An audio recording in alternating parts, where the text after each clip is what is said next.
graves es la neumonía. Bien, que después lo vamos a ver. Entonces es importante saber que este epitelio va bajando y va a entrar cada vez más adentro de lo que es el epitelio intrapulmonar hasta llegar al alvéolo, donde se produce la hematosis. ¿Vamos hasta ahí?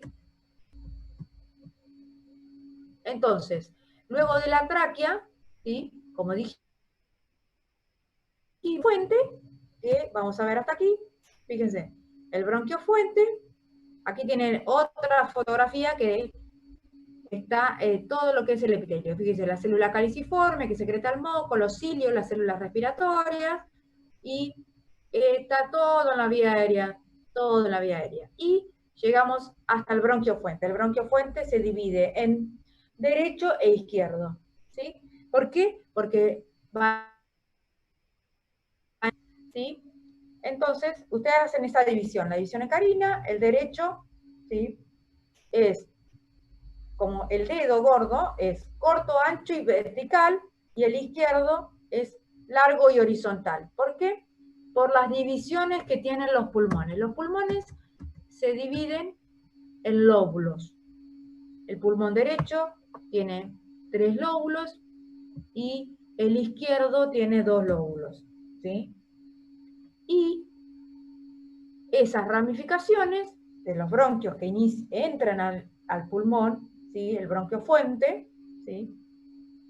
Tienen que saber esas divisiones. Para arriba y para abajo se empiezan a dividir, ¿sí?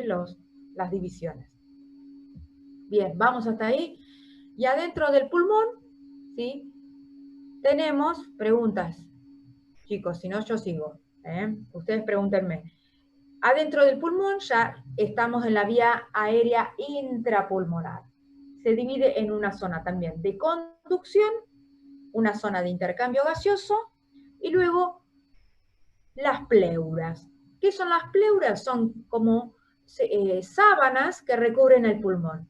Y se ve en la pleura visceral, la que recubre y está pegada al pulmón, es una serosa, ¿sí? Epitelio plano simple, y hay un espacio virtual y la pleura parietal, es la pared, otra lamilla. Son dos hojitas que nos recubren el pulmón, ¿sí? Muy delgadas. ¿Y para qué? Porque tiene que haber un espacio virtual para amortiguar.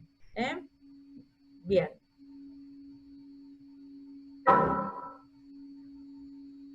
Exactamente. Es lo que tiene también recubriendo el pericardio en el corazón. Exactamente.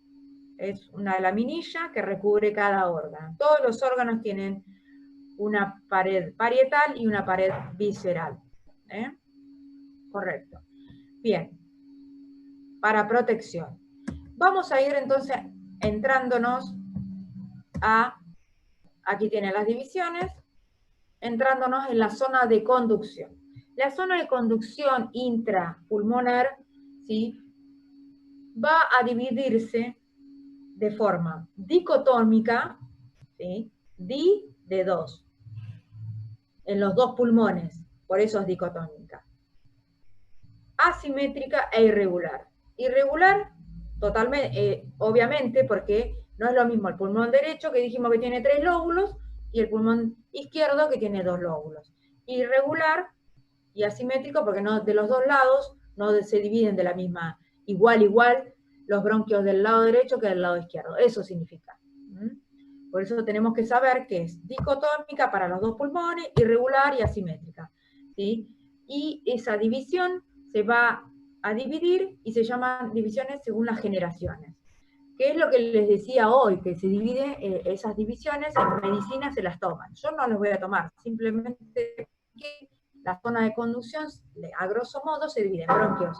Tenemos el bronquio fuente, que está allá adentro del pulmón. Esa zona de conducción se divide en bronquios lobares, bronquios lobulillares de pequeño calibre, bronquiolos y bronquiolos terminales. Esa es la zona de conducción adentro del pulmón. Porque les vamos a tomar los nombres de la vía aérea extrapulmonar fosas nasales, faringe, laringe, tráquea, bronquiofuente. Zona de conducción intrapulmonar, bronquiolobares, lobulillares de pequeño calibre, bronquiolos y bronquiolos terminales. ¿Sí? Bien. ¿Por qué? Porque aquí la zona de conducción del aire, ¿sí?, va a establecer un espacio y se llama espacio muerto anatómico.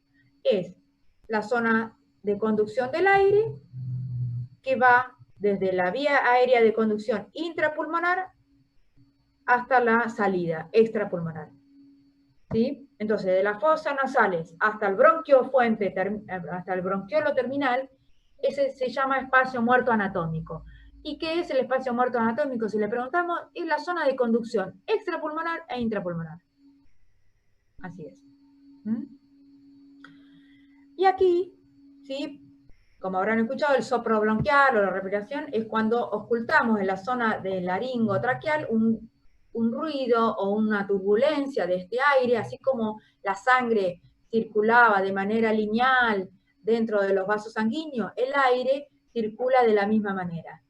De manera, el flujo aéreo es lineal y dentro de los conductos, de estos conductos, es de manera también lineal. Se genera un remolino o una turbulencia cuando yo tengo acúmulo de moco o acúmulo de las cilias que no sacan ese moco, entonces se puede ocultar ese ruido.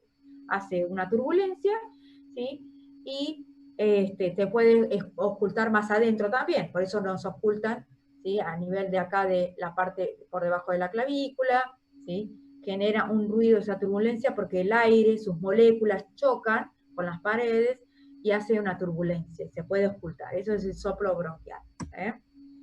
Y aquí, a grosso modo, ¿sí?, fíjense cómo es que se van haciendo las divisiones cada vez en conductos de la zona de conducción cada vez más pequeño porque disminuyen en el calibre, ¿sí?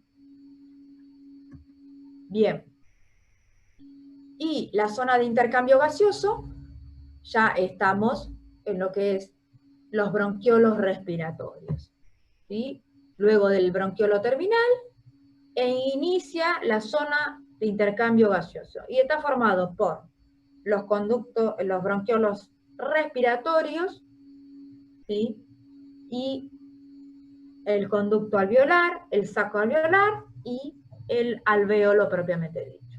Y van a formar, ¿sí?, el acino pulmonar, que es la unidad anatomofuncional del pulmón, donde se va a realizar la zona de intercambio gaseoso. ¿Y qué es la zona de intercambio gaseoso? Es donde se produce la hematosis. Pregunta.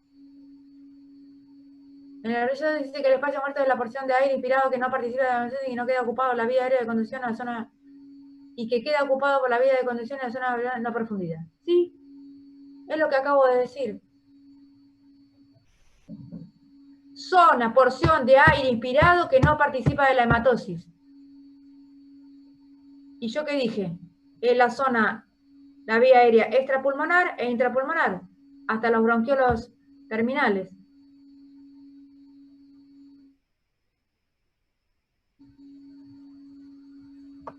Exacto. Zonas alveolares no perfundidas. ¿Qué es la perfusión? Algo es, en la vía respiratoria, es que le llegue aire. ¿Sí? Perfundir los tejidos perfundidos con respecto a la sangre es que le llegue la sangre. Bien, entonces las zonas no perfundidas es donde no le llegó el aire. Y en este caso, toda la zona, el espacio muerto es eso, vía aérea extrapulmonar e intrapulmonar, hasta de la fosa nasales hasta el bronquio terminal. En la zona eso es el espacio muerto anatómico, que no realiza hematosis. Ahora, la zona de intercambio gaseoso es la que realiza hematosis, es el acino pulmonar. Y si le preguntamos cómo está formado por bronquiolos respiratorios, conducto alveolar, saco alveolar, alvéolos, y es el acino pulmonar. Y tiene una capacidad, ¿sí?, fíjense, de 7 milímetros del diámetro, ¿sí?, de espesor. Y a su vez ya entrando en los alvéolos, ¿sí? Los alvéolos tienen también una membrana alvéolo capilar que lo va a estar rodeando para producir el intercambio gaseoso. ¿Cuáles gases se intercambian? El oxígeno con el dióxido de carbono. Y a su vez el alvéolo está tapizado por, uno al lado del otro, por los poros de Kohn, ¿sí? Que son poros, son como pequeños orificios, ¿sí? Donde circula el aire, y los conductos de Lambert, ¿sí? Es un sistema también de poros. Cuando se obstruye un alvéolo, el aire puede pasar por los conductos de Lambert, que son las áreas de rescate del aire, donde puede llegar y realizar y circular el aire para que se produzca la hematosis. Eso. Bien. El ruido vesicular también, a nivel de la escápula, por detrás o por debajo de la clavícula, la vibración de las paredes puede llegar a ocultarse durante la inspiración. Por eso dice, a ver, respire bien hondo, inspire, aguante el aire, entonces se puede ocultar. Eso es murmullo o ruido vesicular, ¿sí? Donde puede haber y poder distinguir si hay una obstrucción o hay una turbulencia, como les dije hoy, de ese aire que está ingresando, y puede, generalmente los chiquitos, los recién nacidos, vieron que se llenan, tienen mucha mucosidad y se puede obstruir, pueden tener bronquitis, se pueden aspirar. Por eso es tan importante el cuidado de los niños con respecto a las temperaturas muy bajas, ¿sí? Que puede desencadenar en el desenlace peor, que es una neumonía, ¿no es cierto? Bien. Por eso es tan importante saber cómo está constituido así, ¿no? Bien, y fíjense que lo que hace es lo siguiente. Fíjense que cada uno para que sepamos, es que cada uno de estos alvéolos, ¿sí? Fíjense cómo está el bronquiolo respiratorio, conducto alveolar, ¿sí? El bronquiolo respiratorio, conducto alveolar, saco alveolar, alvéolo, ¿sí? Y cada uno de los alvéolos, fíjense que está irrigado por una arteria y una vena, la red capilar, ¿sí? ¿Para qué? Para que se produzca la hematosis. Fíjense, de la arteria pulmonar trae la sangre carboxigenada, se produce la hematosis, ¿sí? Salida pasa al alvéolo, el dióxido de carbono, como dice acá, y sale con la expiración. Y yo introduzco el oxígeno y pasa a la vena pulmonar. ¿Sí? Se produce la hematosis, venas pulmonares, ¿sí? Y aurícula izquierda. Entonces, aquí en esta foto se grafica la zona de intercambio gaseoso, ¿sí? A ver si tenemos otra foto, sí, acá. Fíjense, sepan que cada uno de estos alvéolos tiene una arteria y una vena que va a producir la llegada del oxígeno y el intercambio gaseoso con el dióxido de carbono, ¿sí? Fíjense todas estas ramificaciones. Aquí tienen otra fotografía. ¿Y por qué es importante esto? ¿Sí? Fíjense aquí, del bronquiolo, ¿sí? Alveolar, saco alveolar y el alvéolo propiamente dicho. Es la zona de intercambio gaseoso.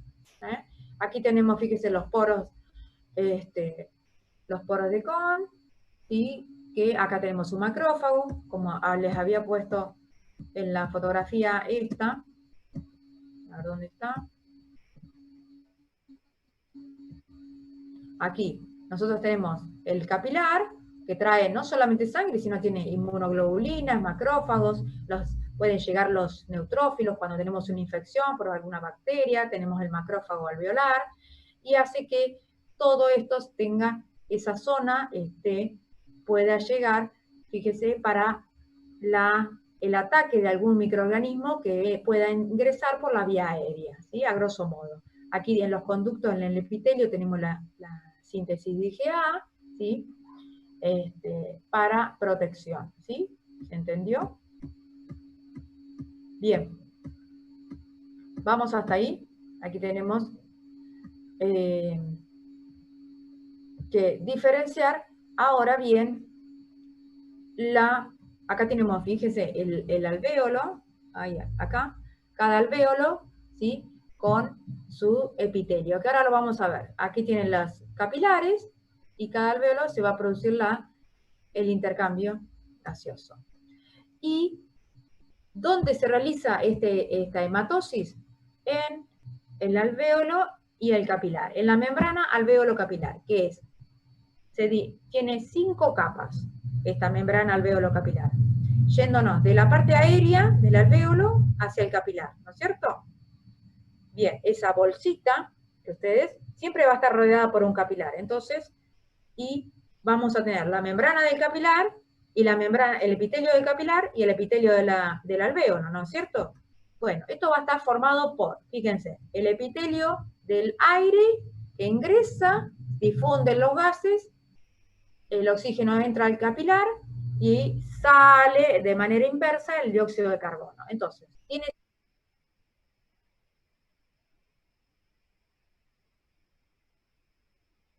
primera capa. Membrana basal del alvéolo. Espacio intersticial y de tejido conjuntivo, que son los tabiques, que hacen de sostén a cada alvéolo, y luego viene la membrana basal del capilar y el epitelio del capilar, el llamado endotelio. Esa pared está representada aquí, y acá se ve que el aire atraviesa el epitelio alveolar, membrana basal del alvéolo, tejido conjuntivo, membrana basal del capilar y endotelio capilar. ¿Sí? Este es el movimiento del oxígeno, ¿sí? Que va hacia el capilar, y el dióxido de carbono que va para la parte respiratoria. ¿Se entendió? Entonces, tengo que saber cómo está compuesto el epitelio alveolar. Y el epitelio alveolar está formado por células epiteliales. ¿Y cuáles son? Neumonocito tipo 1 o membranoso, que forman 1/3, ¿sí? Y el 95% del epitelio alveolar, ¿sí? Está formado por neumonocito tipo 1, ¿sí? Que lo que secretan es un moco que lubrica. ¿Sí? Bien. Y el neumonocito tipo 2, que es el 5% restante, que son muy poca cantidad, pero es el más importante porque secreta el surfactante. El surfactante es la sustancia surfactante, tiene la función de crear una tensión hacia afuera, una presión, una pequeña laminilla, película de líquido llamada sustancia surfactante, que genera una presión hacia afuera para evitar el colapso del alvéolo, que esas bolsitas, las bolsitas, hablando mal y pronto, esas no se colapsen.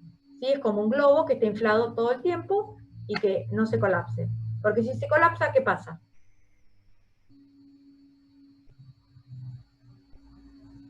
¿Qué pasa si se colapsan los alvéolos? Pregunta de examen. No entra el oxígeno. Exactamente. Imagínense, si están todas esas racimos de, por ejemplo, de uva, ¿sí? Que son los alvéolos, uno al lado del otro, están todos cerrados, están todas las uvas aplastadas. ¿Se va a producir el intercambio gaseoso? No. Entonces, y eso sucede, ¿sí? Cuando no hay hematosis, exacto, no se va a producir. Entonces, cuando sucede eso, ¿sí? Puede ser que haya una alteración, ¿sí? De ese epitelio por un microorganismo generalmente, ¿sí? Que hace que ese neumonocito, el epitelio se altere, no secreta, entonces se empiezan a colapsar. Como están uno al lado del otro, esa zona empieza, ¿sí? Uno empieza con falta de la respiración, empieza a sentir, ¿sí? Que le falta el aire, ir a hacer ver. Esto persiste en el tiempo. ¿Eh? Bien, es por eso. Evitan el colapso del pulmón. Las células de Clara, ¿sí? Es las que están en las vías aéreas, ¿sí? Como dijimos, son las vías aéreas más distales, en los conductos, y también secretan moco y lo que sucede con el coronavirus. Sí. En realidad el coronavirus genera una neumonía, ¿sí? Cuando están asociados con enfermedades subyacentes, diabetes, hipertenso, los que son tienen antecedentes cardiovasculares, o tienen enfermedades autoinmunes. Lo que sucede con el coronavirus es eso, ¿sí? El virus entra, ¿sí? Puede pasar, ¿sí? Desapercibido, sin que nos suceda nada, ¿sí? Y lo que sucede es lo siguiente, que les voy a mostrar ya lo que veíamos, vamos a ver a lo último, es esto, la neumonía, ¿sí? Lo que hace el virus es que los alvéolos normales hacemos el intercambio gaseoso en cada uno. El virus, el coronavirus o cualquier otro virus, una bacteria, como el bacilo de la tuberculosis, o cualquier otro microorganismo, lleva a que estos alvéolos, fíjense, se produce una infección, se instala el virus, se empieza a replicar, ¿sí? Con las células del epitelio, ¿sí? Su ADN lo transcribe a la célula del epitelio respiratorio, se empieza a replicar, coloniza y hace que deje de funcionar ese epitelio respiratorio, como sucede acá, y en los sacos alveolares se produce la infección y empieza a secretar mucho moco, pus, y se genera la dificultad respiratoria. El intercambio gaseoso se deja de hacer y como eso se va a producir en casi toda la mayoría del pulmón, necesitas la asistencia mecánica respiratoria, porque por tus propios medios no lo puedes hacer. Entonces te tienen que entubar por un respirador, una máquina que te introduce oxígeno, porque por tus propios medios no lo puedes hacer. Además de recibir una medicación, un tratamiento de medicación, unos antibióticos, ¿sí? De amplio espectro para poder salir de esa infección viral, ¿sí? Y otras medicaciones que se están antivirales, que no hay ahora en este momento para atacar el coronavirus. Pero esto es lo que nos sucede en las situaciones graves, ¿sí?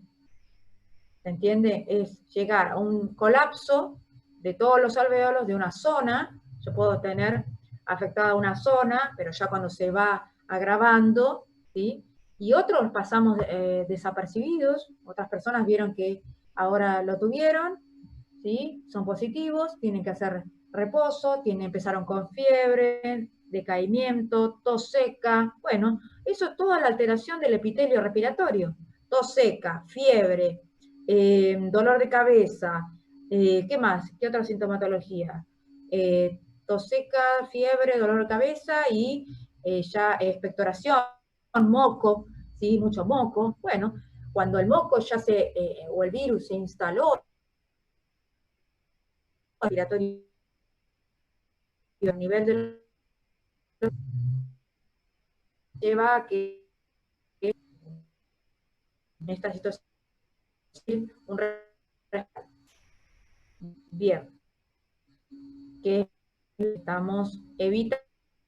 Los más propensos son los pacientes adultos mayores. ¿Por qué? Porque tienen antecedentes de otras enfermedades y su capacidad respiratoria ya está disminuida por la edad, ¿sí? Porque tienen enfermedades concomitantes, que es lo que yo les dije, hipertensión, diabéticos, enfermedades autoinmunes, bueno, un montón de otras enfermedades que hacen que ya mi aparato respiratorio, mi pulmón no esté en las condiciones de un adulto joven, que también puede estar afectado, ¿sí? ¿Por qué? Porque, y esas defensas que nosotros habitualmente tenemos, ¿sí?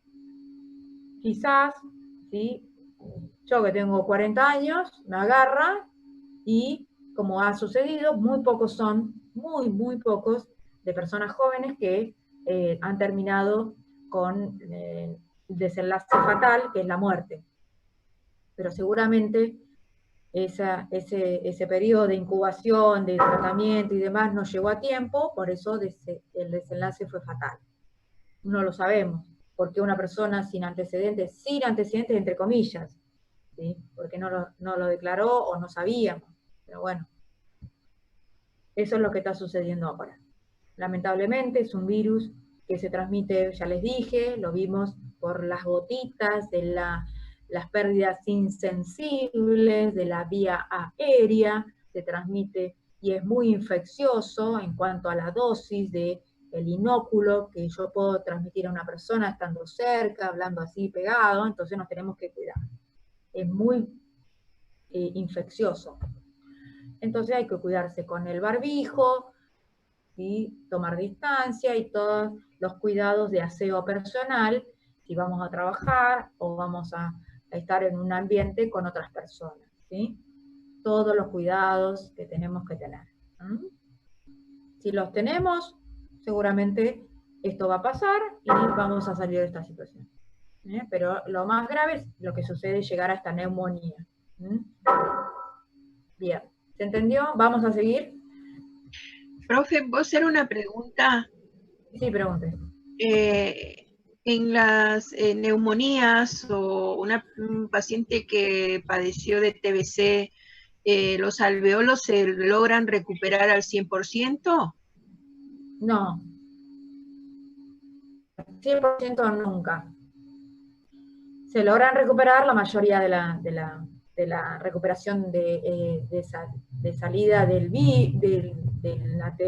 bacilo, ¿sí? De la tuberculosis. Vos te curaste porque no lo tenés más, pero generalmente al 100%, como los tenías sanos antes de la enfermedad, no. Como todo. Yo me puedo curar, pero siempre voy a tener algún que otro resabios que pudiera llegar a afectarme en mi función pulmonar, ¿sí? No digo que te va a faltar el aire, pero sí no va a ser el 100% de cura, ¿sí? Generalmente, si sos joven, no va a suceder. Sí, totalmente, no vas a tener más, pero que quedas generalmente con un grado muy leve de afección pulmonar, ¿sí? Que quizás no lo percibís, pero bueno,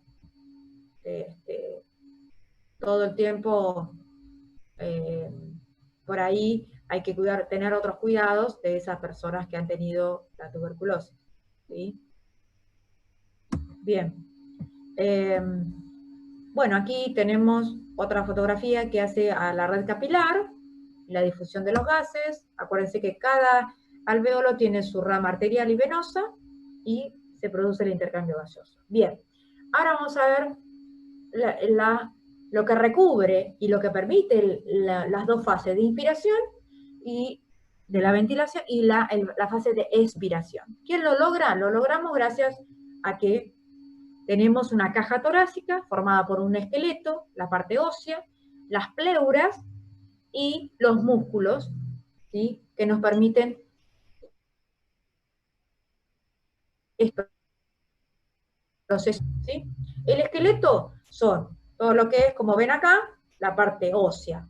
Va a ser, empieza, ahí está abierto, pero empieza en el esternón, la parrilla costal, las costillas, ¿sí? Y se unen atrás a las vértebras cervicales y dorsales, ¿sí? La parte torácica. Ese es el esqueleto óseo. Luego tenemos las pleuras, ¿sí? Que son las laminillas, como les dije, visceral, que recubre directamente al pulmón, espacio virtual, y la pleura parietal, ¿sí? Son en las paredes internas. Y permite estar en una cavidad del pulmón de permitir la expansión, ¿sí? Que ahí en ese espacio virtual hay una pequeña, está lubricado y permite generar una presión, el pulmón genera una presión hacia afuera y la presión permite que se expanda y se genere esa diferencia de presión, la de afuera para adentro y el pulmón para afuera. entonces permite la movilidad del órgano. ¿Por qué es esto tan importante? Por estas dos situaciones que pudiera pasar. Por ejemplo, habrán escuchado alguna vez que tuvo un neumotórax, o un hemotórax o un hidrotórax. Neumo de aire, neumático, ¿sí? Es de neumo, es de aire. ¿Sí? Las ruedas del auto tienen aire, la rueda de la bici tienen aire, ¿no? Neumo es aire. Hemotórax, ahí en ese espacio virtual, ¿sí? Aquí donde lo ven acá, ¿sí? Este espacio pequeño, espacio virtual entre la pleura visceral y la pleura parietal, después viene el músculo y la parilla costal, ¿sí? Hay ese espacio virtual. Ahí no puede haber nada, simplemente es un espacio que permite el movimiento del órgano, en este caso el pulmón. Cuando hay aire en ese espacio, el pulmón se colapsa abruptamente y hace una presión hacia adentro, entonces el pulmón que quiere expandirse duele, ¿sí? Para sacar ese aire, agua o sangre en ese espacio virtual se pone una sonda a nivel de la parte posterior, lo habrán visto seguramente en una guardia, ¿sí?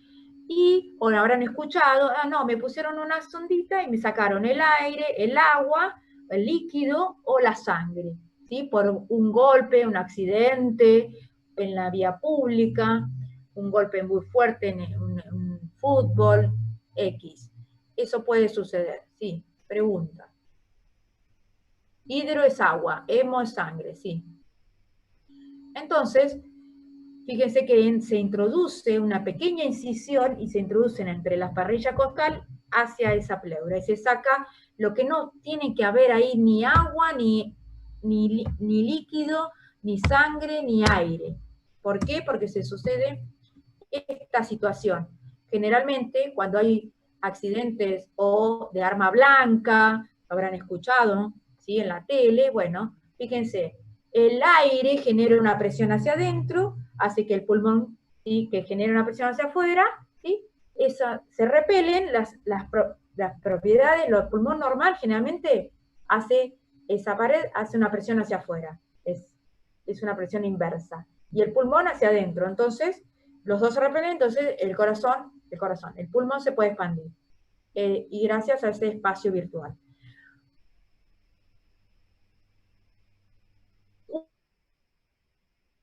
Blanca, o un golpe, un trauma, ¿sí? Y genera esa presión contraria, y hace que la víscera, en este caso el pulmón, se empiece a colapsar. Y duele tanto que tiene que intervenirse rápidamente, porque no puedes respirar, porque vos querés expandirte y vos tenés una presión que viene desde afuera porque está generando una presión contraria para que tu pulmón se pueda expandir. Entonces duele, ¿sí? Y mucho. ¿Se entiende? Entonces, esa presión, ¿sí? Esa presión que genera ese líquido, sangre o aire, no puede suceder, no puede estar ahí. Entonces hay que sacarlo. Produce el colapso y la mecánica ventilatoria la dejas de hacer. Por eso habrán escuchado generalmente en un accidente de la vía pública o lo que fuera, esa situación. ¿Sí? Es eso lo que sucede. Profe, ¿y a qué a qué se debe que suceda un hidrotórax? Un golpe también, puede entrar agua, un pasaje de aire, un edema, ¿sí? Puede un accidente también te puede entrar, hay edema pulmonar, donde se genera también una infección o algo que te lleve a entrada de líquido. No digo agua, líquido. Cuando digo hidro es líquido. Se trasvasa líquido, porque todos somos 60% de agua, entonces hay un desfasaje, así como se genera mucho moco, se puede generar un edema, ¿sí? Generalmente por cuando tenés problemas cardiológicos, edema agudo de pulmón, cuando hay un flujo retrógrado, bueno, eso es una cardiopatía, en fin, puede llevar a que haya mayor cantidad de líquido en la zona del pulmón, los alvéolos y todo el pulmón se va llenando de líquido, entonces genera esa presión, entonces hay que sacarla. Y también por un golpe también.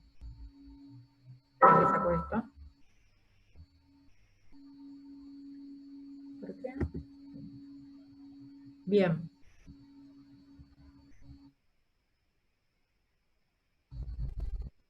Bien.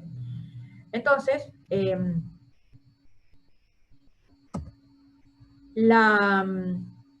lo que tenemos que saber ahora, dijimos la caja torácica, la parte ósea, la parte de las pleuras, y ahora vemos la bomba muscular.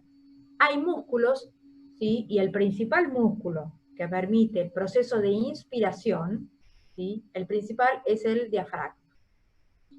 Es un músculo que genera que nosotros podamos inspirar, ¿sí? Se contrae y se produce el proceso de inspiración, ¿sí? Los principales y los accesorios. Tenemos, fíjense, los escalenos, esternocleidomastoideo, acá lo tienen. Escaleno, esternocleidomastoideo, los pectoral mayor, pectoral menor, los intercostales, ¿sí? Y los músculos que intervienen en el proceso de,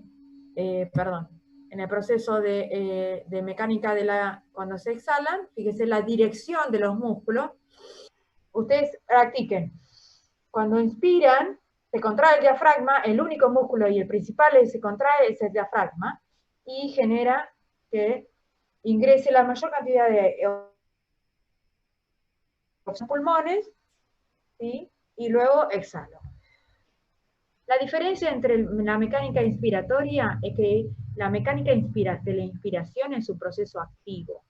¿Por qué? Porque requiere la contracción del principal músculo, que es el diafragma. Pregunta de examen.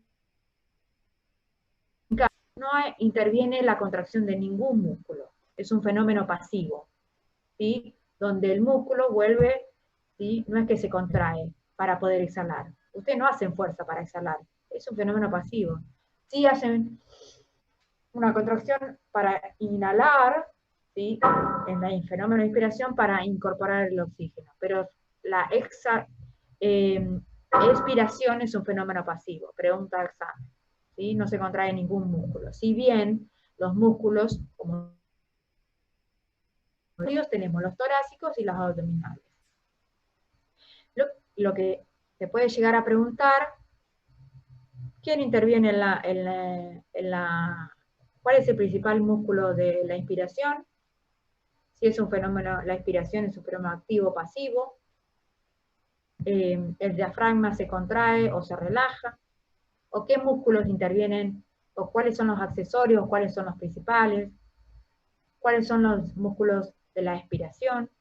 ¿Sí? Torácicos, abdominales, ¿sí? ¿Por qué? Porque la expiración forzada, yo sí ahí voy a contraer los músculos para ver los volúmenes y capacidades ventilatorias, ¿sí? Entonces, ahí sí voy a expirar con fuerza, entonces voy a contraer los músculos abdominales, o sea, de la prensa abdominal para sacar todo mi aire, entonces voy a contraer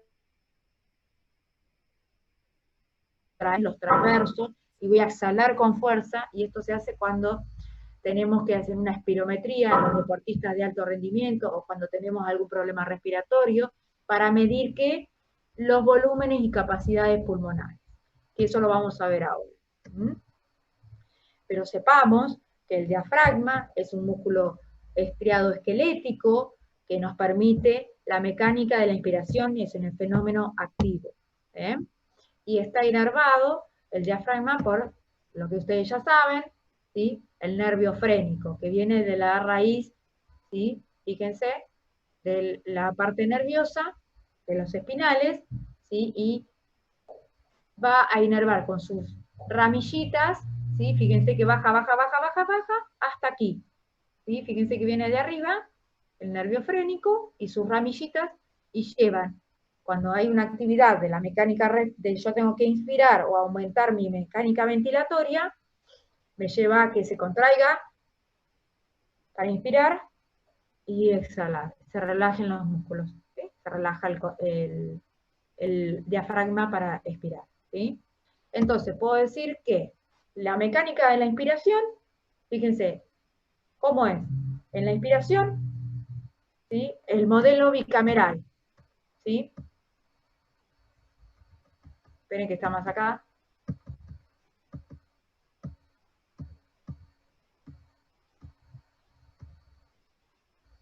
Donde acá, la mecánica de la inspiración, el modelo bicameral, bi de dos cámaras.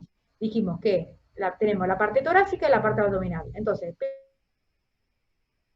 se va a participar el tórax como el abdomen. Entonces, primero se va a incrementar la presión adentro, se va a aumentar, yo voy a inspirar, aumenta, se contrae el diafragma y baja, ¿sí? Voy a volver a acá, perdón, voy a mostrarle.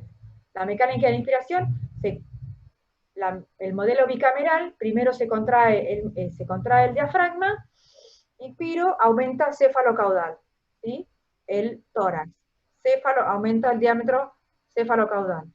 Y luego, la prensa abdominal produce el agrandamiento anteroposterior, ¿sí? Cefalocaudal y segundo anteroposterior. Entonces, bajan toda la prensa abdominal baja y se agranda todo lo que es la caja torácica. Eso es el modelo bicameral de la mecánica de la inspiración, ¿sí? En cambio, el proceso de expiración es un fenómeno pasivo en el cual yo vuelvo a la situación inicial, ¿sí? Se relaja el diafragma y vuelvo a la situación de reposo, ¿sí? ¿Gracias a qué? A que yo tengo, y voy a volver aquí,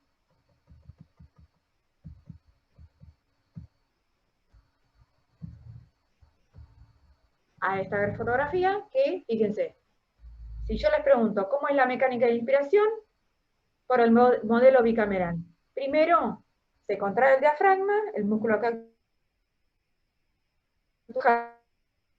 el caudal, aumento cefalocaudal, en diámetro cefalocaudal, y segundo, anteroposterior. La prensa abdominal baja y se produce el fenómeno de la inspiración. Y luego el fenómeno de la expiración, la salida del aire, fíjense las presiones, cómo están generadas, vuelve a su lugar, a su posición. ¿Y por qué es todo esto? Por lo que es, ¿sí? Antes de seguir con esto, porque tenemos la propiedad del pulmón de elasticidad y distensibilidad, del pulmón y del tórax. La propiedad del pulmón de distenderse, ¿sí? Y esa propiedad de la fuerza, ¿sí? Que se distiende, y la fuerza que hace para volver a la posición de reposo, del equilibrio, ¿sí? Se distiende en la inspiración y luego vuelve a la situación de reposo, ¿no? Está dado por la fuerza elástica. La fuerza elástica, ¿sí? Esa fuerza, la elasticidad, ¿sí? Habla de la posibilidad que tiene todo el pulmón de volver a la situación de equilibrio. Por eso dice fuerza elástica, ¿sí? ¿Se entiende? Y la fuerza elástica está dada por la tensión superficial, ¿sí? Que tiene las fuerzas que se van a generar, ¿sí? En la superficie genera esa tensión, ¿sí? Y el alveolo siempre está con la presión generando hacia afuera para la tensión superficial del surfactante, ¿sí? Y se distiende y se vuelve a la propiedad de elasticidad de volver a la posición inicial. Y depende de esta tensión superficial, la histología del pulmón y la sustancia surfactante. ¿Sí? Pregunta. Bien, entonces, esa propiedad de distenderse y volver a la situación como los vasos sanguíneos, ¿se acuerdan? La compliance, que habíamos hablado, está dada, ¿sí?,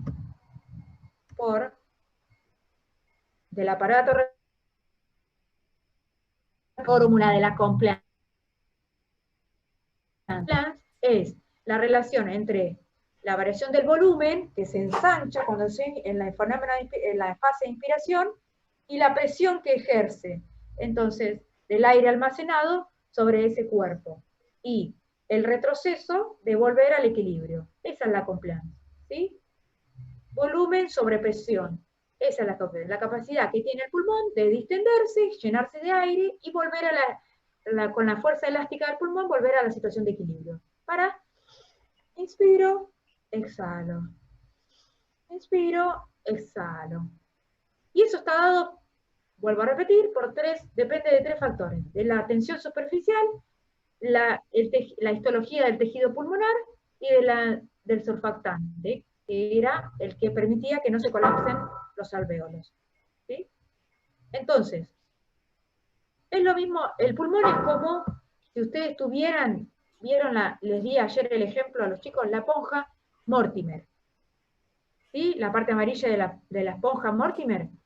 ¿Qué pasa si vieron que yo lo aprieto y vuelve a la forma habitual? Lo aprieto y vuelve. ¿Me siguen? ¿Sí? ¿O no? ¿Sí o no? Sí, profe. Sí, sí. Bien. Entonces, si yo tengo, el pulmón es como mi esponja Mortimer, la aplasto y se distiende, se expande y vuelve a la situación basal, a la situación de relajación. Si yo esas le ponen arena y lo quieren apretar, se va a distender, se va a poder apretar y volver a la situación de... ¿Qué le va a pasar a ese tejido? Lo mismo le sucede al pulmón, no se va a poder... Papitas. ¿Cómo? Igual es temprana, son las 11. No, yo por si tenías. No estoy hablando. Bueno, ahí apaga el micrófono. Entonces, yo lo que voy a hacer en esa situación es lo que le estoy explicando es qué le pasa al parénquima, al tejido respiratorio. Si yo a esa esponja la lleno de arena, como puede ser un tumor, ¿sí?, un quiste, un nódulo, ¿sí?, ese tejido va a perder la propiedad de distenderse y la elasticidad. Entonces, por eso depende de la histología del tejido pulmonar. Es una anomalía del aparato respiratorio, se fibrosa el tejido, entonces pierde la elasticidad y la distensibilidad, entonces pierde la capacidad, de poder distenderse y volver la compliance ya estaría alterada. Eso. ¿Se entendió? Si les preguntamos sobre la elasticidad, es la fuerza que hace regresar al estado de reposo del tejido pulmonar. Y la distensibilidad es la que permite que se distienda, la presión-volumen, la compliance. ¿Sí? Entonces, la curva de compliance es la adaptabilidad pulmonar.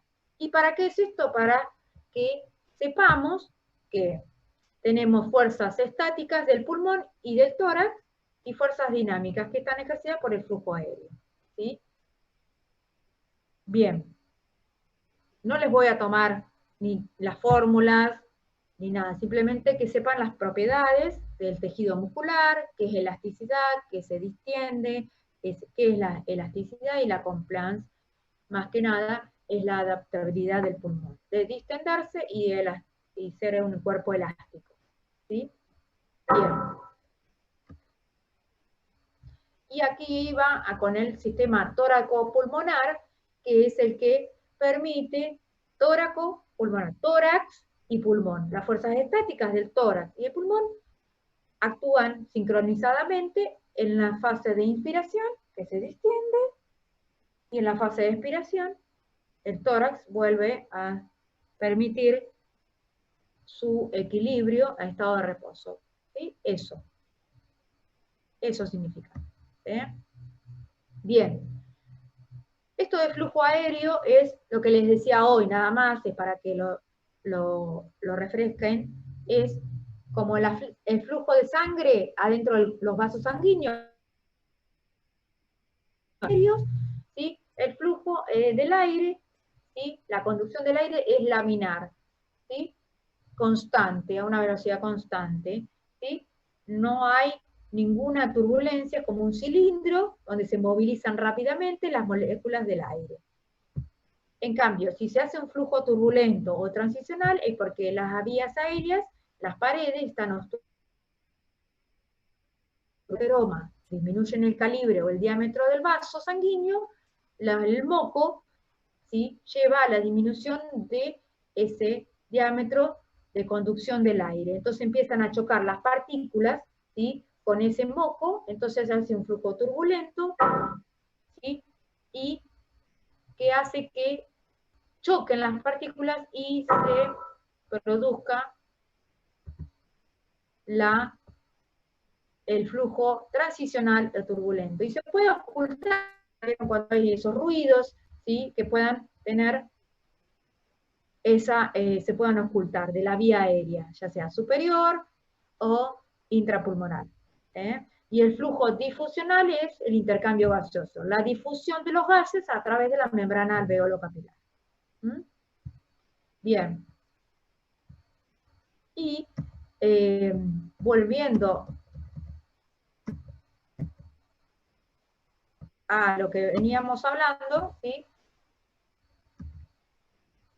Tengo que ver cómo, antes de entrar a lo que es regulación, ¿sí? Cómo es que yo controlo la entrada y salida de aire, ¿sí?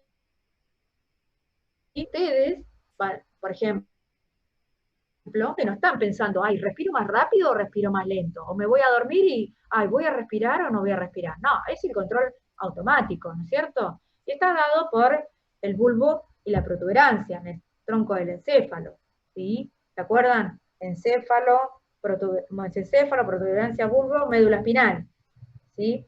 Ese es el control automático. En cambio, si yo tengo que hacer un ejercicio, ¿sí? Tengo que salir corriendo, o sea, voy a tener que hacer una respiración, aumentar la ventilación, ¿sí? Eso está dado por la corteza cerebral, el control voluntario. En un ejercicio, tengo que salir corriendo, entonces voy a aumentar, ¿sí? Va a aumentar, ¿sí? Mi frecuencia respiratoria, ¿sí? La mayor parte de nuestra vida en el sueño, durante el sueño, es el tronco, la regulación está dada de manera automática, ¿sí? Yo no estoy pensando, ¿respiro o no respiro? ¿Respiro o no respiro? No, es automático, ¿no es cierto? Bien, ¿y cómo sensamos nosotros? ¿Sí? O cualquier otra situación, gracias a que tenemos sensores, ¿sí? Mecanorreceptores, y está relacionado con el aparato cardiovascular. Sensar la cantidad de oxígeno que lleva esa cantidad de sangre, ¿sí? Que está pasando por el callado aórtico y los cuerpos carotídeos, hacia el sensado del estiramiento, los mecanorreceptores, y los quimiorreceptores, ¿sí? Que llevan la sangre hacia el cerebro por la carótida, y eso es sensado por los nervios del bulbo raquídeo y llevan por la protuberancia a los centros cerebrales superiores. Entonces, estos quimiorreceptores que sensan la cantidad de oxígeno que a mí me está faltando, entonces aumento mi frecuencia respiratoria. Y esa es la descarga que hace que podamos, ¿sí? Descargar y llevar una señal, ¿sí? Hacia los músculos respiratorios y generalmente aumentar la frecuencia respiratoria, ¿sí? Por la médula espinal hacia los músculos respiratorios, ¿sí? Por eso, El control central está dado en el bulbo y la protuberancia, lleva a los efectores los músculos respiratorios, gracias a los sensores que tienen los receptores pulmonares, ¿sí? Los quimioreceptores y los mecanorreceptores, ¿sí? Hacia el circuito central. Y manda una señal para los músculos respiratorios para aumentar la frecuencia respiratoria. ¿Sí? Y así es el circuito de la regulación del centro respiratorio, ¿sí? Automático, ¿sí? Nuestro organismo, ¿sí? Automáticamente lo regula. ¿Mm? Bien, ¿se entendió? Bien. Ahora tengo que saber cómo está compuesto el aire, para después ver en qué situaciones, ¿sí? Yo necesito más oxígeno en los tejidos o menos oxígeno. ¿Gracias a quién? A la sangre. Y la sangre que transporta el oxígeno a través de la hemoglobina, que está unida, ¿se acuerdan? ¿Sí? A el oxígeno, al hierro y a los grupos hemo de la hemoglobina. Entonces, primero voy a definir cómo está compuesto el aire atmosférico, el alveolar, para luego entrar en el tema de cómo hago el pasaje de oxígeno a los tejidos y de los tejidos.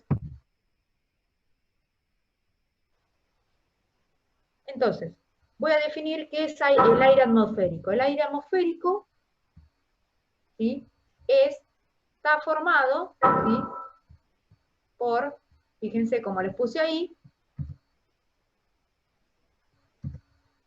fíjense, es una mezcla gaseosa de oxígeno, 21%, nitrógeno, 78%, y otros gases que son, aquí les puse helio, argón, neón, ¿sí? Este es el aire atmosférico. Entonces, si les preguntamos, ¿cómo es la composición del aire atmosférico? Les vamos a preguntar el porcentaje y la composición. ¿Y el aire alveolar? ¿Cómo está formado? Si yo tengo, de la atmósfera tengo oxígeno, 21%, nitrógeno 78% y otros gases, neón, argón, helio, 0,1%. Bien. Yo inspiro, ¿no? ¿Cómo va a estar formado el aire alveolar? El aire que llega a los alveolos. Va a estar formado por, a su vez, lo mismo que estaba en la atmósfera, el oxígeno, nitrógeno, pero voy a tener dos componentes más, y los otros gases. Voy a tener el dióxido de carbono, que vino de la sangre, porque se produce en la hematosis constantemente, y el vapor de agua, el que hablábamos hoy, las pérdidas insensibles en vapor de agua. Entonces, no se olviden cómo está formado tanto el aire atmosférico como el aire alveolar. Porque se pregunta. ¿Y cuáles los valores que, fíjense, el dióxido de carbono en la atmósfera hay 0,04, pero en el aire, en el alvéolo, como se intercambió con el oxígeno, llega a 5,3. ¿Sí? Y el vapor de agua, ¿sí? Que es ese vapor, el agua en forma de vapor, que es lo que permite el habla, es de 6,2. ¿Sí? Bien. Otro importante destacar es que la presión atmosférica dijimos que era a nivel del mar, nosotros dijimos que es de 760 milímetros de mercurio. ¿Sí? Y a medida que aumentamos en la altura, ¿sí? Fíjense, a nivel de cuando ascendemos en altura en las montañas o nos vamos hacia al Machu Picchu, ¿sí? Va disminuyendo la presión atmosférica. Por ende, si tengo menor presión atmosférica, voy a tener menor cantidad de oxígeno. ¿Sí? Entonces, fíjense que la presión atmosférica va a descender a la medida que aumentamos en altura, hasta llegar, fíjense, a el Everest, ¿sí? Que está a 8.000 metros, 300, y fíjense, cuando uno viaja en avión a 12.000 metros, la presión atmosférica desciende de hasta 150 milímetros de mercurio. Lo que pasa es que en el avión tenemos el aire presurizado, entonces es como que un ambiente cerrado que está ambientado la presión para que podamos viajar a ese nivel de altura. ¿sí? El aire está presurizado, hay una presión adentro del avión. ¿Mm? ¿Entendió? En cambio, si estamos en el Machu Picchu, ¿se acuerdan que el oxígeno, la menor cantidad, porque menor presión? Sepan por qué varía esa presión. Bien. ¿Y para qué es todo esto? Porque tenemos que definir, ¿sí?, los volúmenes y las capacidades pulmonares. Los volúmenes es el volumen de aire en mililitros que nuestro sistema tóraco-pulmonar puede introducir en la inspiración y exhalar en una expiración forzada. ¿Sí? Entonces, puedo empezar a definir estos conceptos. Tenemos que saber la definición y el valor en números, porque después vamos a jugar con las capacidades, las formulitas para poder sacar en numérico, en números, ¿sí? Entonces, yo tengo que saber el volumen residual, es igual a 1200 mililitros, el volumen de aire que queda en los pulmones, luego realizar una expiración máxima, ¿sí? Yo inspiré, exhalé, expiración máxima, siempre me queda un remanente. ¿Y cuál es? El residual, volumen residual, que es igual a 1200 mililitros de aire. Siempre me va a quedar un residuo. Volumen de reserva expiratorio, 1200 también mililitros de aire. Y es el volumen máximo de aire a partir del punto de reposo, que puede ser expirado. ¿Sí? A partir del punto de reposo. Yo estoy sentada y exhalo, ¿sí? Saco el volumen de reserva expiratorio, saco con fuerza. Ahí estoy haciendo el uso de los músculos abdominales, ¿sí?, en el cual voy a tener, que sacar, y siempre a partir del reposo, 1200 mililitros. El volumen corriente, 500 mililitros. El volumen corriente es el que yo estoy hablando ahora y todo el tiempo tengo 500 mililitros de aire circulando todo el tiempo. Volumen corriente. El volumen máximo de aire que puede ingresar luego de cada movimiento ventilatorio. ¿Sí? Corriente.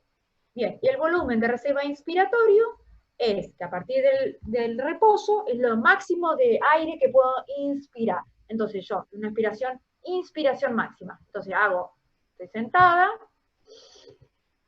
el máximo, 3100 mililitros de aire. Fíjense la cantidad que yo puedo ingresar. ¿Sí? ¿Quedó claro en los conceptos? Bien, la sumatoria de todos estos volúmenes me van a dar las capacidades pulmonares. Y a eso voy. La capacidad residual funcional, ¿sí?, es la capacidad que tiene el sistema respiratorio, el aparato respiratorio, el sistema tóraco-pulmonar, el tórax con el pulmón, de circular, ¿sí?, lo que me circula para poder funcionar. ¿Y cómo está formado? Por la sumatoria del volumen residual más el volumen de reserva expiratoria. ¿Cuánto es? 1200 más 1200. ¿Cuánto es? 2400 mililitros de aire. ¿Sí?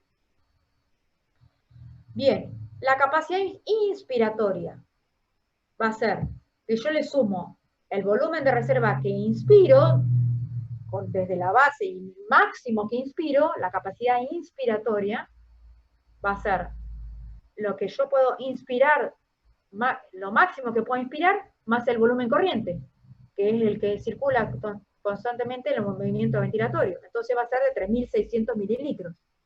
¿Sí? Acuérdense. La capacidad vital es lo que el movimiento de aire que inspiro y exhalo, más el volumen corriente. Va a ser de 4600, de 4800, porque le sumo 500 del volumen corriente, más 3100 del volumen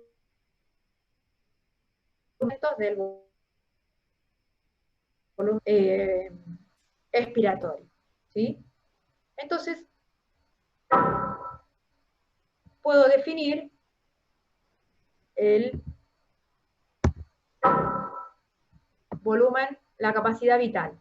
Y la capacidad total es de 6000 mililitros porque es la sumatoria de todos los volúmenes. ¿sí? El volumen de aire contenido dentro de los pulmones al final de una expiración máxima, ¿sí? 6.000 mililitros.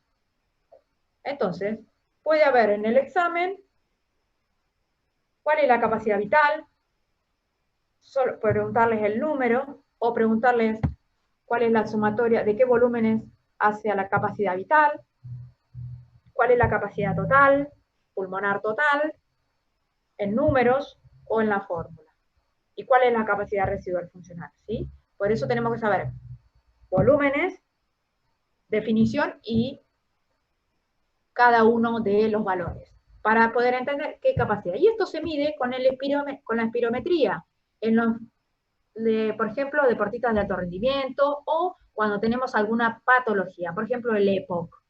El EPOC es enfermedad pulmonar obstructiva crónica. Entonces, yo mido la capacidad de esa persona, a ver qué le está pasando. Le digo, inspire, haga una inspiración máxima forzada, ¿sí?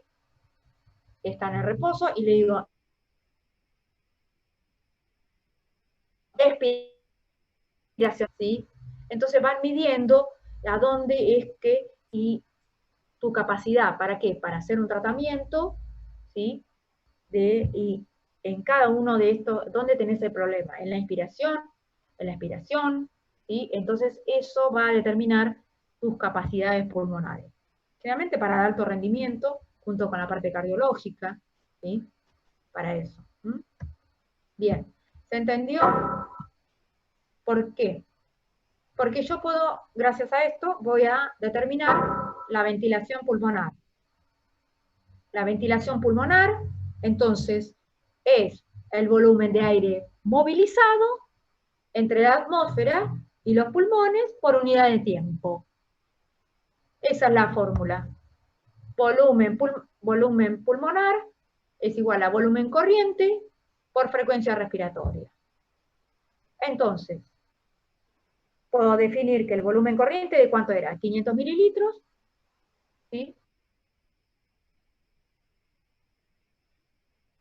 Volumen corriente, y la frecuencia respiratoria normal de un adulto normal es de entre 15 y 20 movimientos respiratorios por minuto.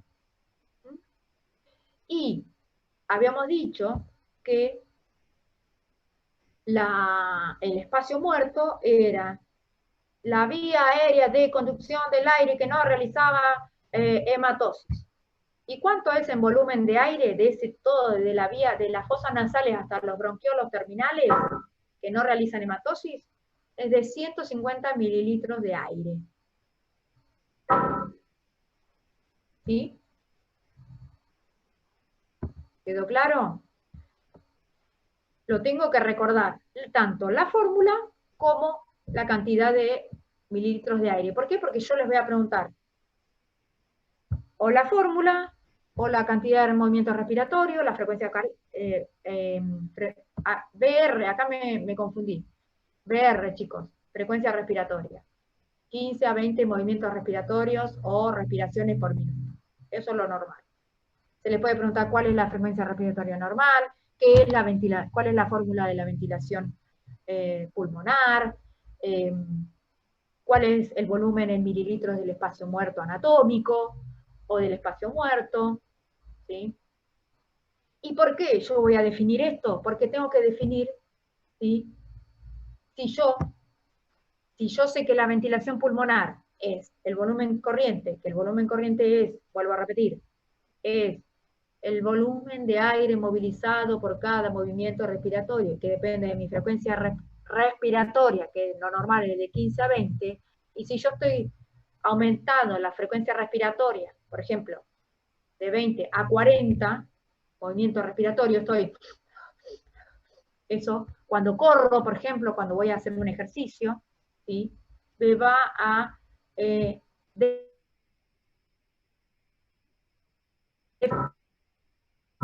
hiperventilación y la hipoventilación. ¿Sí? Es lo equivalente a la taquicardia en la frecuencia respiratoria, en la frecuencia cardíaca, en lo que es corazón y bradicardia. Acá en el aparato respiratorio es hiperventilar aumento la frecuencia respiratoria o hipoventilo. La hipoventilación es cuando la inverso a la aumento de la frecuencia respiratoria. ¿Se entiende, chicos? Que puede ser que una persona hipoventile, puede ser porque se asustó, porque tiene obstruida la vía respiratoria, ¿sí? Extrapulmonar o intrapulmonar, ¿sí?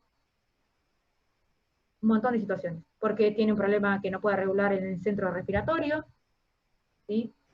Y no lo... Si yo hipoventilo, acumulo dióxido de carbono, que es tóxico, y entro en un estado de acidosis, que es lo que vamos a ver ahora, en donde el estado de acidosis, la hemoglobina, ¿sí? No cede, o cede el oxígeno, o no lo cede, ¿sí? ¿Se entendió? Quiero que quede claro estos dos conceptos y la fórmula. ¿Por qué? Porque voy a entrar en este último concepto, ¿sí? ¿Me siguen?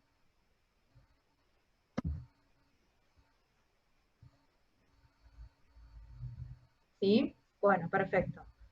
Bien, para ir, y ya terminamos. Esto ya lo vimos, ¿sí? Ya lo vimos, la compliance, el flujo, el modelo, la inspiración, la expiración. Bien. Aquí teníamos el intercambio gaseoso, como les dije hoy, y la circulación menor o pulmonar, ya lo saben, del lado derecho al pulmón, ¿sí? ¿Y para qué? Porque la hematosis permite la difusión de los gases. ¿Para qué? Para saber el transporte del oxígeno y el dióxido de carbono a través de la sangre. Si yo tomo del aire atmosférico el aire y realiza hematosis en el alvéolo, el oxígeno pasa, ¿sí?, a la sangre, y de la sangre pasa el dióxido de carbono al aire y lo exhalo, ¿sí? Tengo que saber que eso hace que se transporten estos dos gases, ¿sí?, en sangre y en el aire atmosférico, otros dos conceptos nuevos, que es la hipoxia y la hipoxemia. La hipoxia es la disminución en la capacidad de utilizar el oxígeno. Yo estoy en estado de hipoxia, ¿sí? Hipoxia es porque no puedo captar el oxígeno, algo me pasa, hipoventilo, por ejemplo.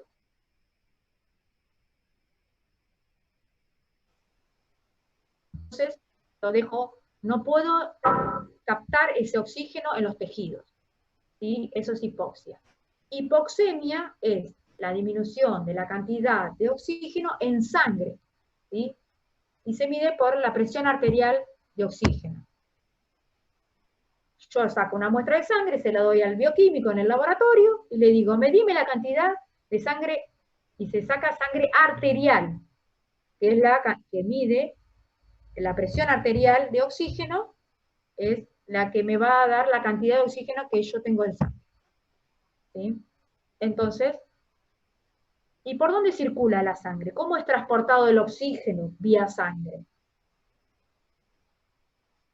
Ya lo vimos en sangre, ¿no es cierto? Esto es un repaso, ¿no es cierto? Entonces, el transporte de oxígeno en sangre es por medio de la hemoglobina, ¿sí?, que circula gracias a los glóbulos rojos, que es su vehículo, ¿sí? A ver qué pusieron. Por la hemoglobina, muy bien.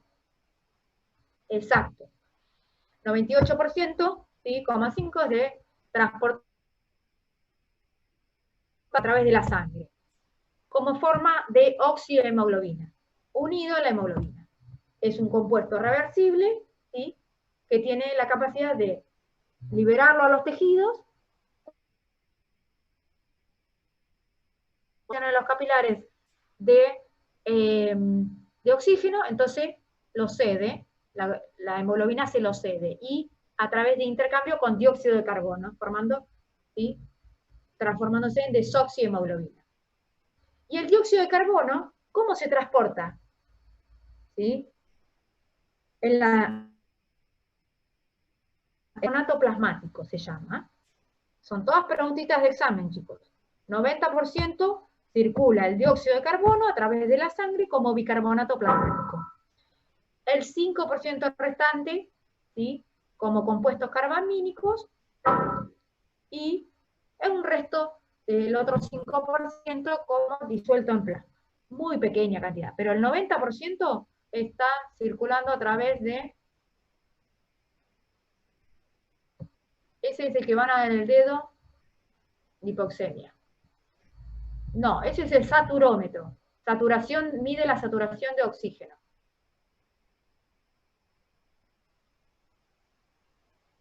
Hipoxemia dije que se mide con una muestra de sangre arterial en el laboratorio. Yo te saco una muestra arterial, de la radial o femoral, ¿sí?, y te llevo la muestra en un tubito al laboratorio. Lo que vos estás midiendo con el saturómetro del dedo es la cantidad de oxígeno que se satura, que tenés de saturación, ¿sí?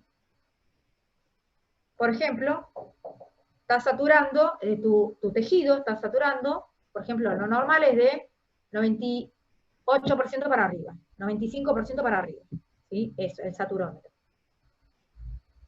¿Sí? Esa es la saturación de oxígeno. Bien, entonces, tenemos que saber cómo se transporta el oxígeno por la sangre y el dióxido de carbono. ¿Quedó claro? Para poder entender este último concepto, bueno, la hemoglobina ya saben cuántos oxígenos transporta, qué es la hemoglobina, ya lo vimos en sangre.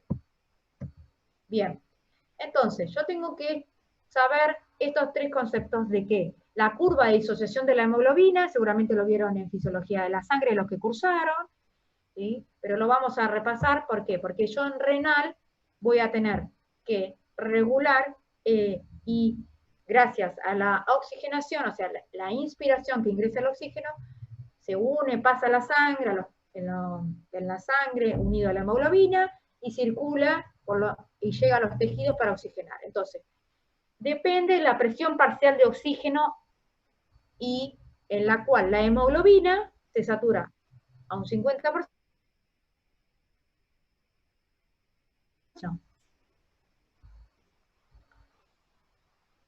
De liberarlo, de ser más afín, ¿sí?, o menos afín, ¿sí? Entonces, va a depender de factores como la presión parcial de dióxido de carbono, dPG. Pero yo tengo que saber primero el pH de la sangre. ¿Cuánto era el valor normal del pH de la sangre? Aquí. ¿Cuál era el valor normal? Fíjense que aquí... 7. No, ese es el pH neutro. El valor normal del pH en sangre es de 7,35 a 7,45. ¿Sí? El pH neutro es 7. El de la sangre es 7,35 a 7,45. ¿Sí? Entonces, fíjense, gracias a que yo puedo tener en mi organismo un estado de acidosis o alcalosis, dependiendo de mi pH en la sangre, ¿sí? El pH, les dije que repasaran, si se acuerdan, que es menos logaritmo de la concentración de protones, ¿sí? Entonces, fíjense, si el pH es menor a 7,45, ¿sí? Menor a 7,45 porque aumenta la concentración de protón. Tengo muchos protones en la sangre, ¿sí? Y me hace que el pH baje, porque es inverso, es menos, si aplico el menos logaritmo de la concentración de protones, si tengo mucho, me va a bajar el número en la fórmula, ¿sí? Entonces, en un estado de acidosis, ¿sí?, si yo tengo de 7 para abajo, de 7,35, que es el valor mínimo de la sangre, para abajo, de 0 a 7,35 es acidosis. Y de 7,45 a 14 es alcalosis. Y está dado por la cantidad de protones. Entonces, si yo estoy, vamos a ver acá abajo, en una acidosis respiratoria, ¿me siguen, no? Yo estoy hipoventilando. En la hipoventilación, ¿qué pasaba? Fijan, acuérdense qué pasaba en la hipoventilación. Yo no estoy sacando, no estoy respirando, estoy sacando poquito, no respiro. Entonces, el dióxido de carbono se me va a quedar en la sangre, ¿no es cierto? Porque estoy hipoventilando, no estoy respirando normalmente, ¿no es cierto? ¿Me siguen hasta ahí? Sí, muy bien. Aumenta la cantidad de dióxido de carbono en sangre. Entonces yo voy, y ese paciente está hipoventilando. Me está aumentando la cantidad, la concentración de dióxido de carbono en la sangre, que se mide por presión arterial de dióxido de carbono, como se mide el oxígeno. ¿Sí? Entonces, estoy aumentando el dióxido de carbono, que me lleva a una acidosis. Vamos a ir con la curva acá. Si me aumenta mucho el dióxido de carbono, me lleva a la acidosis aumenta mucho la cantidad de protones, ¿sí? Y me baja el pH, se está en estado de acidosis.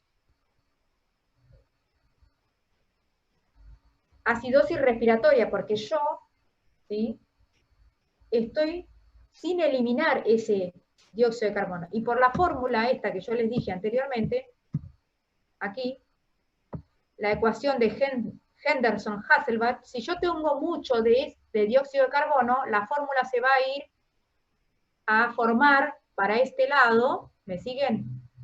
Mucho protón, entonces, si tengo mucho protón, se genera acidosis, me baja el pH, ¿sí?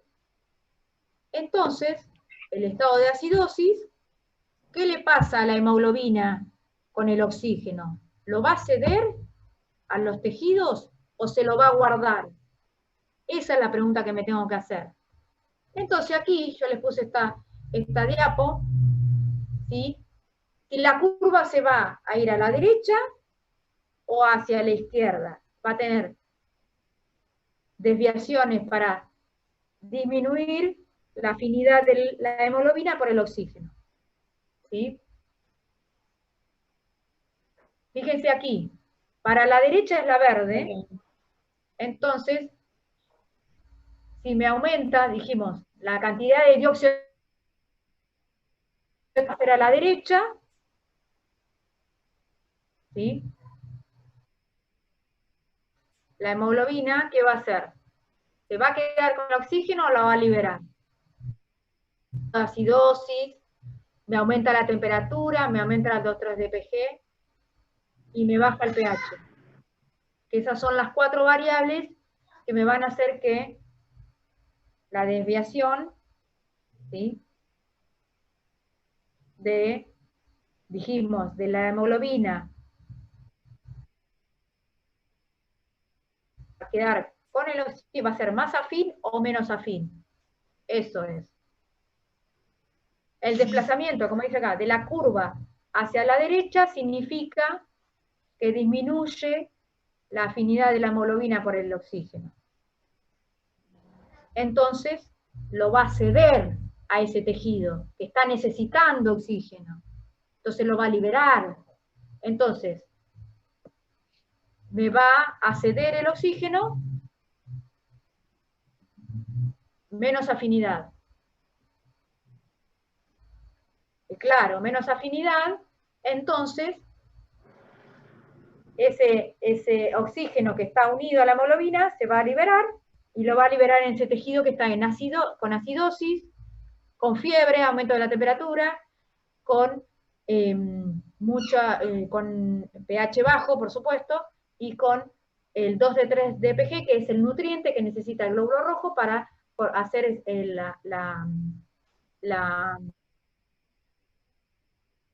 generar el ATP de glucosa. ¿Sí? Entonces, el desplazamiento de la curva hacia la derecha, que significa disminuye la afinidad de la hemoglobina por el oxígeno. ¿Se entendió? si disminuye la afinidad de la hemoglobina por el oxígeno, lo libera, o si hay mucha más afinidad, ¿sí? Tengo mucha más afinidad con alguien, yo me quedo con ese alguien. ¿Se entiende? En cambio, si yo soy, la afinidad con ese alguien es poquita, mínima, me genera muy poca relación, lo voy a dejar que se libere, lo voy a liberar. ¿Se entiende? Para hacerlo una relación entre que si es más afín o menos afín, ¿se entiende? Y lo deja más rápido, exactamente. Eso es lo que quería. Entonces, ustedes recuerden, ¿sí? Gracias, vean a la fórmula que les puse anteriormente, el estado de acidosis o alcalosis. ¿Sí? ¿Qué es lo contrario? El estado de alcalosis, a ver qué pregunta.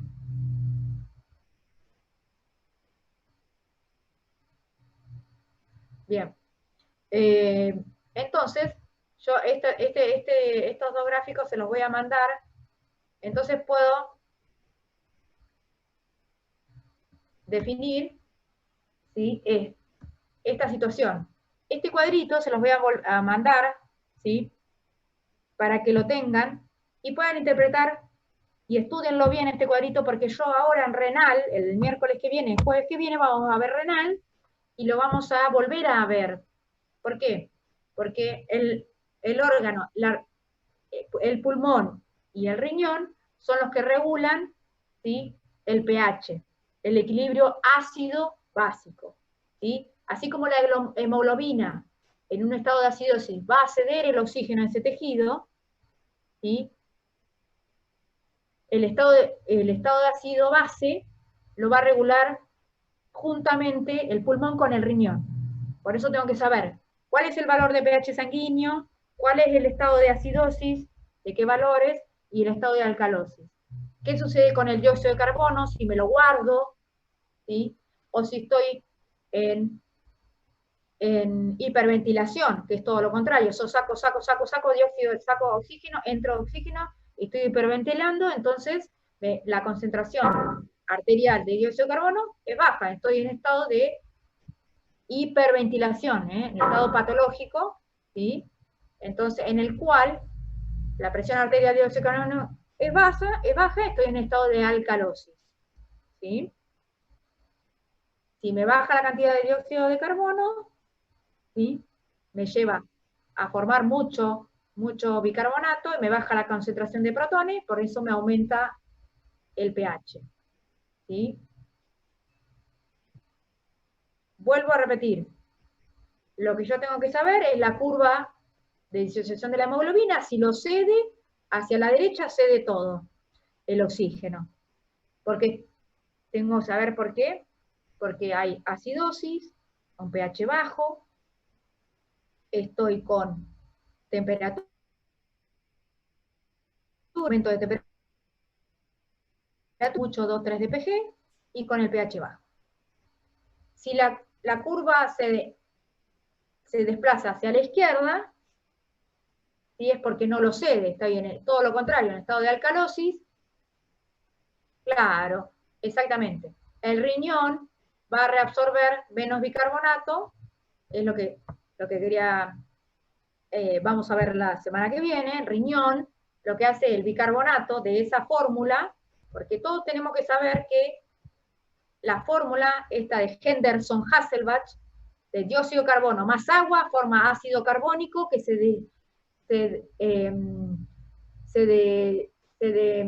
degrada ese ácido carbono en protón más bicarbonato. Entonces, si yo en estado de acidosis tengo muchos protones, baja el pH y el riñón, ¿qué hace? Deja de reabsorber, ¿sí? el bicarbonato a través de los túbulos renales para poder empezar ¿sí? Y alcalosis es todo lo contrario, ¿sí? Aquí. Acidosis metabólica, ¿por qué? Porque disminuye la cantidad de bicarbonato también, ¿sí? Porque el riñón lo empieza a filtrar, lo deja, ¿sí? En cambio, en alcalosis, lo reabsorbe todo para volver. ¿Y todo por qué? Porque tengo que mantener el equilibrio ácido-básico. Tengo que tener siempre un pH en la sangre, que lo hace filtrar por el riñón, saca protón o reabsorbe bicarbonato, o saca bicarbonato y reabsorbe protón, para aumentar si estoy en alcalosis. ¿Se entiende? Siempre en el equilibrio. El pH de la sangre tiene que estar con 7,35 a 7,45. pH neutro, 7, que no existe el pH neutro en la sangre, siempre es un rango. ¿Sí? Bien. Si yo le pregunto pH neutro, sí, respondan 7. Si yo les pregunto cuál es el valor normal de pH en sangre, es de 7,35 a 7,45.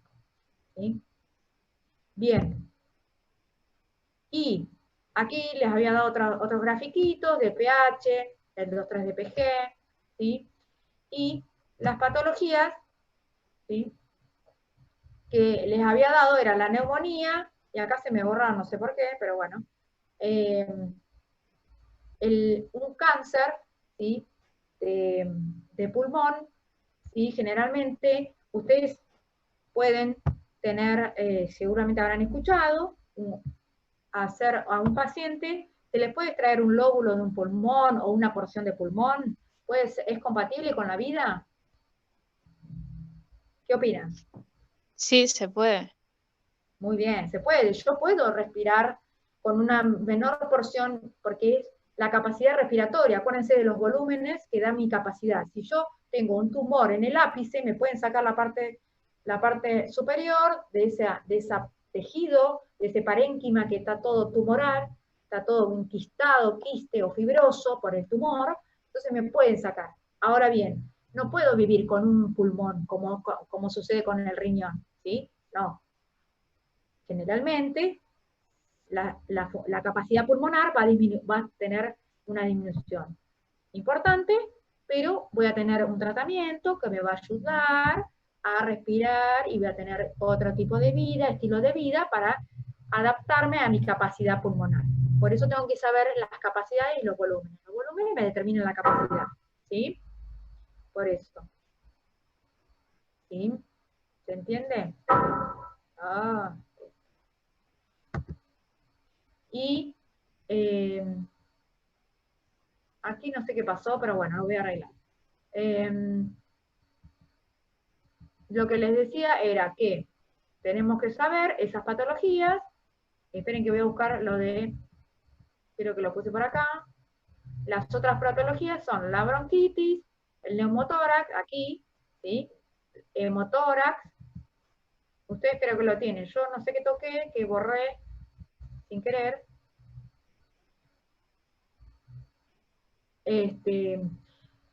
Sí, pueden tener estos accidentes que llevan a que el pulmón tenga cierta dificultad para poder expandirse y poder respirar, más que nada. ¿Sí? Eso es todo. Bien. Igual vamos a volver a ver, ¿sí? Preguntas, terminamos. Vamos a volver a ver, ¿sí?, en renal, esto de la afinidad y la acidosis, la alcalosis, la afinidad de la hemoglobina por el oxígeno en un paciente que está con temperatura, está con acidosis, ¿sí?, o alcalosis. Esto repásenlo si quieren, y ahora yo se los voy a mandar igual, este creo que a ustedes no se los mandé, y les voy a mandar el TP de respiratorio ahora para que lo vayamos resolviendo y la próxima clase ya veamos. También le tengo que mandar el TP a Comisión 1.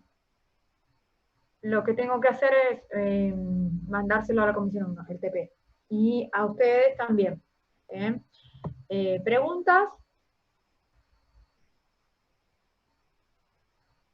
Sí, eso que me habían preguntado. Resuelve menos bicarbonato. Bueno, eso es lo que les quería, es todo lo de respiratorio.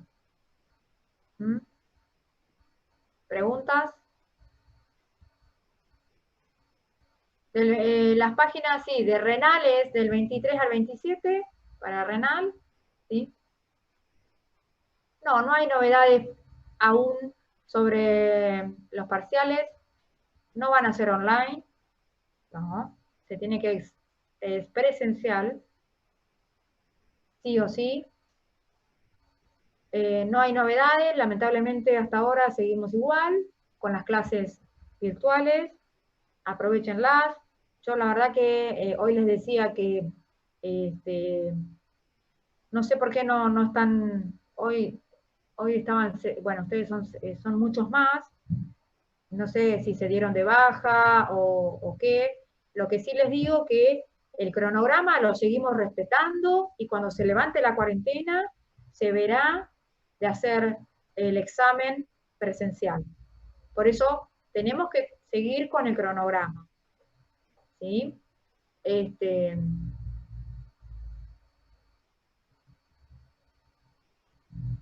No tengo preguntas, pero a mí particularmente se me hizo difícil este tema. ¿Soy yo sola? Puede ser, profe, que haya dado de baja porque hasta 30 de abril se puede. Ah.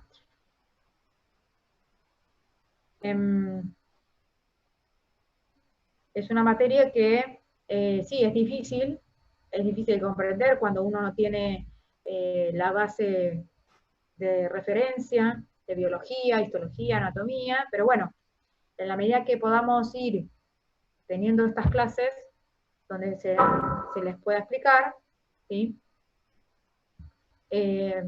Vamos a poder ir resolviendo los temas. Siempre hay que ayudarnos con las lecturas, con las clases virtuales, por eso se los estoy tratando de hacer vía Zoom para explicarles, porque seguramente leyendo un Power los puede ayudar, y leyendo con el libro también.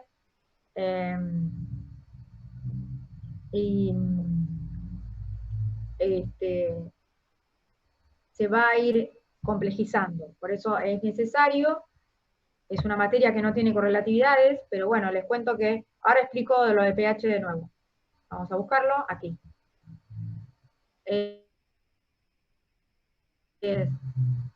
Lo que les decía era que en el verano me pasó algo que a mí me llamó la atención, les cuento, para que no la dejen para lo último, esta materia, para hacerla ni para rendirla. A mí me llamó la atención que una chica se recibía con esta materia. O sea, se recibía. O sea, terminó todo tercer año y debía fisiología de primer año. Está bien, no tiene correlativas. Pero nosotros tomamos, los choice son de 25 preguntas. De 25 preguntas tenés que tener el 60% para aprobar, que 60% de 25 son 15. ¿Sí? Bueno, esta chica fue a rendir en febrero y a mí me llamó mucho la atención. No se promociona, no, tenés que rendir final, todo. Fue a final, era la última opción, tuvo 3 años para rendirla. Bueno, esperó a último momento, la última fecha, para rendir fisiología general. Tenía aprobado todo. No aprobó. ¿Por qué? Porque tuvo, ¿saben cuál? Nada. Porque a mí lo respondió 8 preguntas de 25. De fisiología general. ¿Qué es lo que estamos viendo ustedes?